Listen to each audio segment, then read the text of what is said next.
Hello friends, welcome back to my channel. तो आज के इस वीडियो में हम लोग वाइवा प्रैक्टिकल्स की बहुत ही अच्छे से तैयारी करने वाले हैं।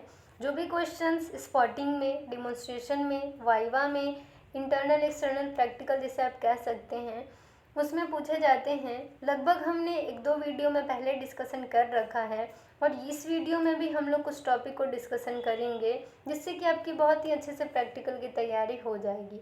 इससे क्वेश्चन अक्सर पूछे ही जाते हैं, तो आप लोग इन सारे टॉपिक को अच्छे से प्रैक्टिस कर लीजिएगा, डायग्राम्स की, और अच्छे से याद कर लीजिएगा जिससे आपका प्रैक्टिकल बहुत ही अच्छा होगा।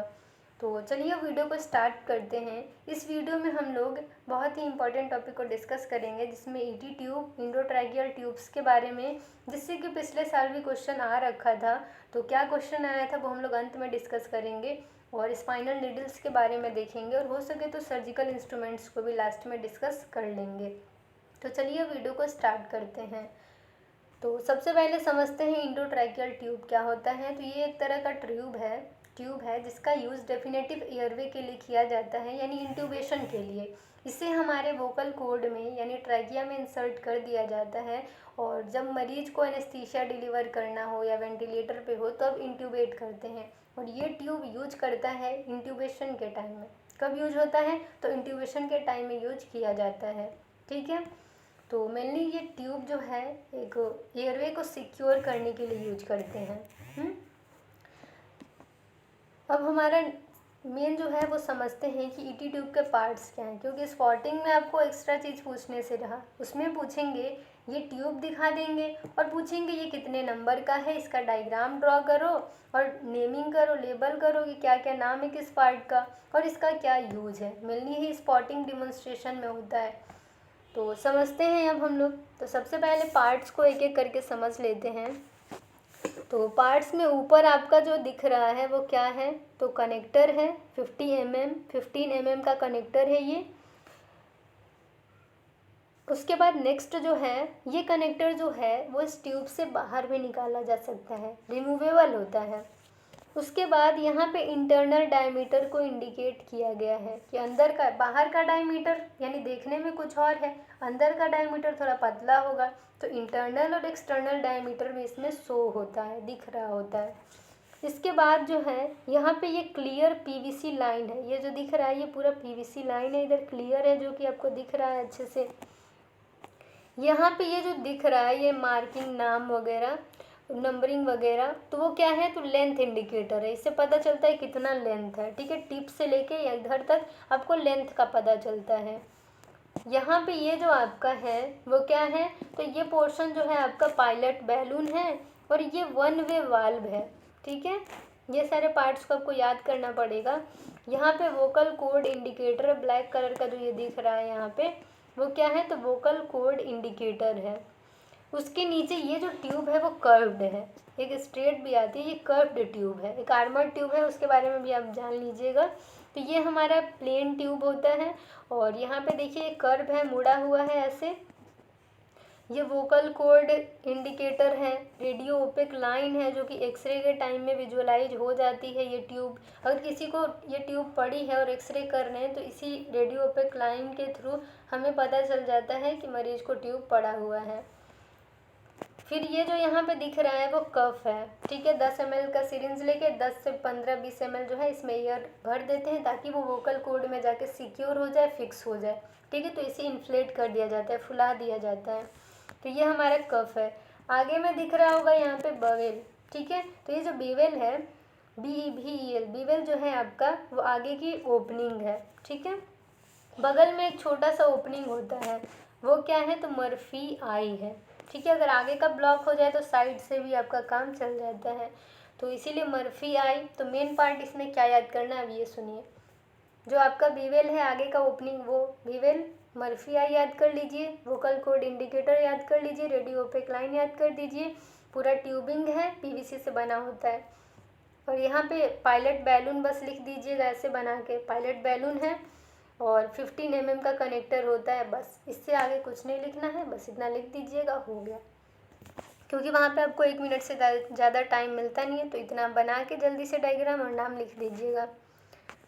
इसके आगे नेक्स्ट ये भी डायग्राम कुछ इसी तरह का है, वही सेम पार्ट है। इसमें जो ट्यूब है वो आपका अच्छे से क्लियर है, तो आप इसको भी एक बार देख लीजिएगा।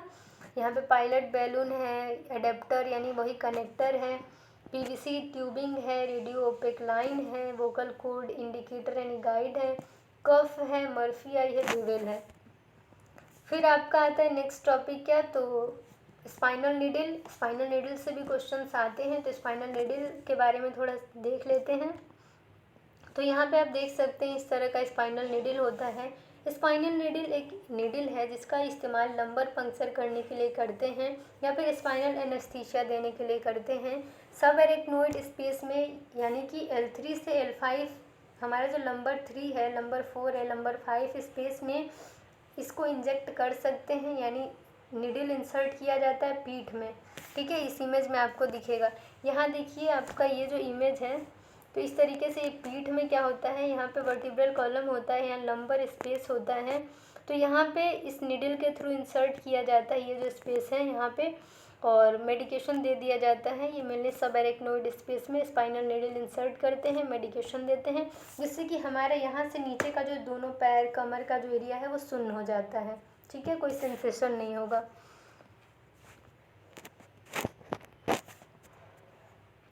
तो अब हम लोग समझ लेते हैं पार्ट्स के बारे में। तो इसमें निडिल होता है, निडिल हब होता है। तो ये देखिए यहाँ जो ये है ये निडिल है। ठीक, यहाँ पे कलर कोडेड होता है जिससे हमको इसके साइज़ का पता चल जाता है।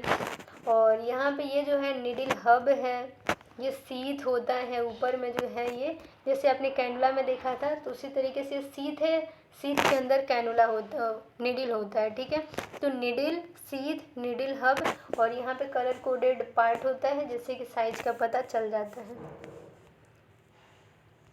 तो यहाँ पे अब हम लोग इसका समझ लेते हैं कलर कोडिंग के बारे में। ठीक है, तो 16 गॉज का जो स्पाइनल निडिल है वो वाइट होता है, 18 गॉज का जो होता है स्पाइनल निडिल वो पिंक होता है, क्रीम कलर का होता है 18 गॉज का जो हमारा स्पाइनल निडिल है वो, और जो 22 गॉज का है हमारा 20 गॉज का जो हमारा स्पाइनल निडिल है वो येलो होता है, और जो हमारा 21 गॉज का जो हमारे यहाँ पे स्पाइनल निडिल है वो डीप ग्रीन कलर का होता है, मेनली ग्रीन कलर का। 22 गॉज का जो यहाँ पे स्पाइनल निडिल है वो ब्लैक कलर का होता है, और 24 गॉज का जो है वो डीप ब्लू कलर का होगा, 25 गॉज का ऑरेंज कलर का होगा, 26 गॉज का ब्राउन, और 27 गॉज का क्या है तो ग्रे कलर का है। ठीक, तो आपको मेनली इसमें याद क्या करना है, तो पिंक आपका यहाँ पे ज़्यादा यूज होता है, ग्रीन, ब्लैक, ब्लू, ऑरेंज। ज़्यादा ऑरेंज यूज होता है, मैंने तो ऑरेंज और ब्लैक को ज़्यादा यूज होते देखा है। तो ब्लैक 22 गॉज है, 24 गॉज है ब्लू, और ऑरेंज जो है वो 25 गॉज है। ठीक है, तो इसको आपको अच्छे से याद कर लेना है। और पिंक कलर का 18 गॉज का होता है। तो ये सब आप एक बार लिख के प्रैक्टिस कर लीजिएगा, स्पाइनल नीडल को बना के प्रैक्टिस कर लीजिएगा, और जो इसका कलर कोड है उसको याद कर लीजिएगा। अब हमारा नेक्स्ट जो है वो सर्जिकल इंस्ट्रूमेंट है। तो यहाँ पे हम लोग ऐसे ही थोड़ा डिस्कस कर लेते हैं, क्योंकि इंस्ट्रूमेंट जब तक सामने ना देखें समझ में आता नहीं है। तो मैंने एक डिमॉन्स्ट्रेशन का वीडियो ऑलरेडी बना रखा है, वो लैब इंस्ट्रूमेंट का भी है और जनरल इंस्ट्रूमेंट का भी अलग अलग वीडियो मैंने डिमॉन्स्ट्रेशन का प्रोवाइड कर रखा है। तो अगर आपको कोई कन्फ्यूज़न हो इंस्ट्रूमेंट को पहचानने में, उसके यूजेज को समझने में, तो आप वो वीडियो देख सकते हैं। तो यहाँ पे देखिए, यहाँ पे जो आपके पार्ट्स हैं, सॉरी जो इंस्ट्रूमेंट्स हैं, तो यहाँ पे आपका सिरिंज है, यहाँ पे ये जो दिख रहा है वो सिरिंज है, ये जो हमारा है वो आर्टरी फोर्सेप है, ये बैंडेज कटिंग सीजर है, ये ड्रेसिंग वाला सीजर है, ये आपका डीवर रिट्रैक्टर है जो कि एब्डोमिनल सर्जरी में यूज होता है, ये फोर्सेप्स हैं, नॉन टूथ और टूथ दोनों फोर्सेप हैं, डिसेक्टिंग फोर्सेप कहते हैं, डिसेक्शन के लिए यूज करते हैं, ये डॉइंस रिट्रैक्टर है जो कि ब्लैडर और मेनली यूट्रस के सर्जरी में ज़्यादा यूज करते हैं, ब्लैडर और यूट्रस को रिट्रैक्ट करने के लिए। ठीक है, तो मेनली जो एब्डोमिनल सर्जरी में ब्लैडर और यूट्रस के लिए हमारा डॉइंस रिट्रैक्टर यूज होता है। ये आपका जो है फोर्सेप है, एक तरह का एडसन्स फोर्सेप, ये एपियोस्टमी, ठीक है, एपिसियोटमी सीजर है। और फिर यहाँ पे देखें आपका, तो ये सारे भी अलग अलग तरह के सीजर्स हैं। ये आपका इंटेस्टाइनल क्लैम्प है जो कि इंटेस्टाइनल परफोरेशन के टाइम में इंटेस्टाइनल सर्जरी में यूज होता है। ये आपका लैंगेनबैक रिट्रैक्टर है। यह आपका बेबी फोर्सेप के नाम से जाना जाता है, यानी बेबी डिलीवरी के लिए यूज किया जाता है। ये एक तरह का रिंगली ऑब्स्टेट्रिकल फोर्सेप है। ठीक, नीचे में आपका मैगिल फोर्सेप है जिसका मुंह में पैकिंग करते हैं। ठीक है, लंबा सा गॉज ले लेते हैं और मुंह में पैकिंग कर देते हैं, तो पैकिंग के लिए यूज किया जाता है। मैगिल फोर्सेप नीचे है, फिर मायो सीजर है, मेडजेनबॉम है। नीचे में जो आपका है यहाँ पे मैगिल है, फिर मायो है, मेडजेनबॉम सीजर है, और यहाँ पे जो है हेथ सूजर गटिंग सीजर है। तो ये सारे जनरल इंस्ट्रूमेंट्स हैं। इस फिगर में उतना क्लियर नहीं हो रहा होगा, लेकिन फिर भी डिस्कस कर लेते हैं। आप लोग सर्च करके या फिर कहीं से या फिर मेरी वीडियो देख लीजिएगा डिमॉन्स्ट्रेशन की, तो उससे भी समझ में आ जाएगा। यहाँ पे वही सारे फोर्सेप्स हैं, नीडल होल्डर्स हैं। नीडल होल्डर में कैसा सिरेशन होता है, तो क्रिस क्रॉस सिरेशन होता है। फिर रिट्रैक्टर का यूज कहाँ कैसे करते हैं, यहाँ पे देखिए आपका ये रिट्रैक्टर जो है मैस्टॉइड रिट्रैक्टर भी है। ठीक है, मैस्टॉइड फोर्सेप भी है। होमिन्स फोर्सेप है जो कि ऑर्थो में यूज होता है, होमिन रिट्रैक्टर। ठीक है, और फिर यहाँ पे आपका देखिए जेलपी रिट्रैक्टर है। स्कैल्पेल यानी ब्लेड्स हैं जिसके बारे में हमने डिस्कस किया। नीचे में बीपी हैंडल भी दिखा रखा है, सीजर है, टवेल क्लिप्स है। तो ये सभी चीज़ें आप थोड़ा डिस्कस कर लीजिएगा, देख लीजिएगा। और मैंने सर्जिकल इंस्ट्रूमेंट्स पे वीडियो बना रखा है, तो आप उससे और क्लियर कर लीजिएगा। यहाँ तो फिलहाल हल्के में थोड़ा ऐसे ही डिस्कस कर लिया है। तो यहाँ पे भी थोड़ा देख लीजिए, ये सारे सीजर्स ही हैं। ऊपर में बीपी हैंडल है अलग अलग तरह के, बीच का जो 3 है वो सीजर है, नीचे भी आपका जो है सीजर है। तो सीजर भी कई तरह के होते हैं। एपिसियोटमी सीजर होता है, अम्बिलिकल सीजर होता है, Mayo scissor, Metzenbaum scissor, Heath suture cutting scissor. तो बीपी हैंडल भी अलग अलग नंबर, अलग अलग तरह के होते हैं।